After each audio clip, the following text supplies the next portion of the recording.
saya buka dulu ya. Bentar, Pak.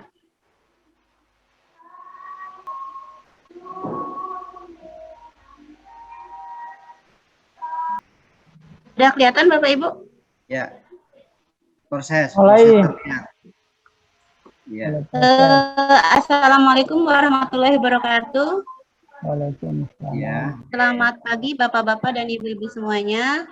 Selamat pagi. Materi kita pada siang hari ini yaitu mengenai modul ajar. Nah, sebelum saya memulai materi kita pada siang hari ini, terlebih dahulu saya ingin menggali kompetensi awal dari Bapak-bapak serta Ibu-ibu semuanya.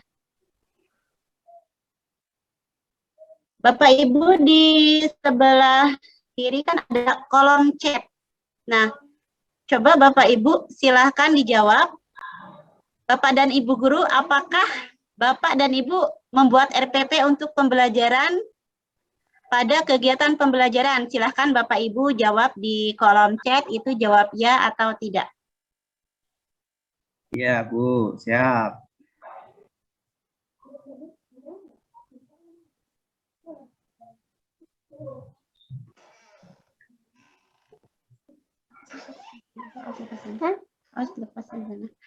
Untuk selanjutnya,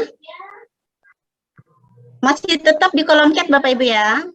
Coba Bapak Ibu jawab, sebutkan 3 komponen RPP yang Bapak Ibu ketahui.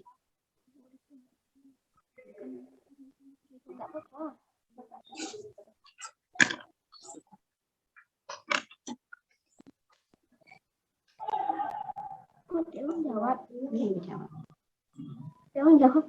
Saya itu orang jawab. Terima kasih jawabannya Bapak-bapak serta Ibu-ibu. Ternyata alhamdulillah pemahaman Bapak-bapak dan Ibu-ibu mengenai RPP yang memang sering kali kita buat itu lumayan sangat tinggi ya. Saya sangat mengapresiasi, ternyata memang RPP ini menjadi alat Bapak Ibu untuk melakukan kegiatan pembelajaran. Nah, Bapak Ibu, pada sekolah penggerak ini mungkin kita akan mengenal bahasa baru, yaitu mengenai modul ajar. Jadi modul ajar ini adalah sebagai pengganti RPP yang tampilannya mungkin agak berbeda sedikit dengan RPP yang kita buat, tapi hampir sama tujuannya. Nah, sebelum kita mempelajari lebih dalam, pertama kita akan mempelajari mengenai konsep modul ajar. Jadi perlu Bapak Ibu ketahui, di sini saya sudah berikan beberapa poin penting mengenai konsep modul ajar ya, di mana modul ajar adalah sejumlah alat atau sarana media, metode petunjuk dan pedoman yang dirancang secara sistematis dan menarik.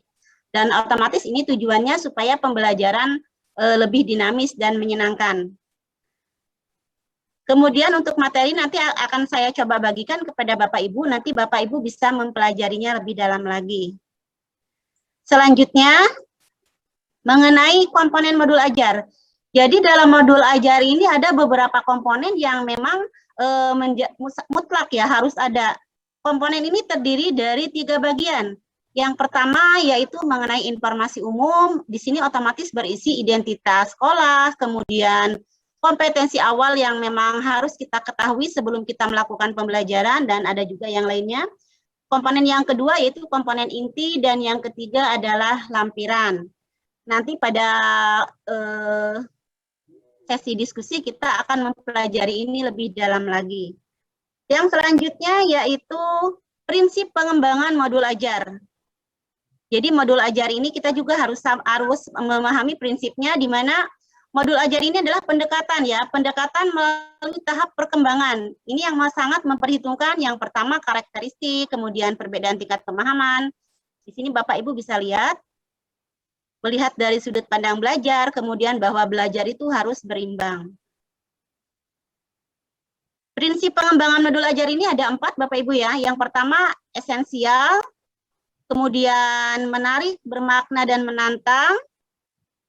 Selanjutnya relevan dan kontekstual, dan yang keempat itu berkesinambungan.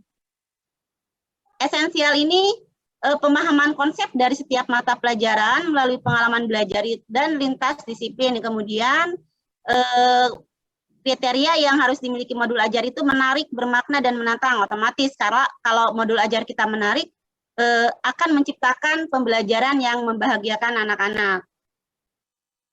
Selanjutnya, mengenai prosedur penyusunan modul ajar ya Bapak Ibu ya. Untuk prosedur penyusunan modul ajar, di sini sudah ada langkah-langkahnya. Ada beberapa langkah yang harus kita lewati. Di sini kita juga menganalisis kondisi sekolah, kemudian mengidentifikasi dan menentukan profil pelajar Pancasila yang akan kita gunakan, kemudian menentukan alur tujuan pembelajaran. Nah, setelah kita menentukan alur tujuan pembelajaran, kita akan menyusun modul ajar.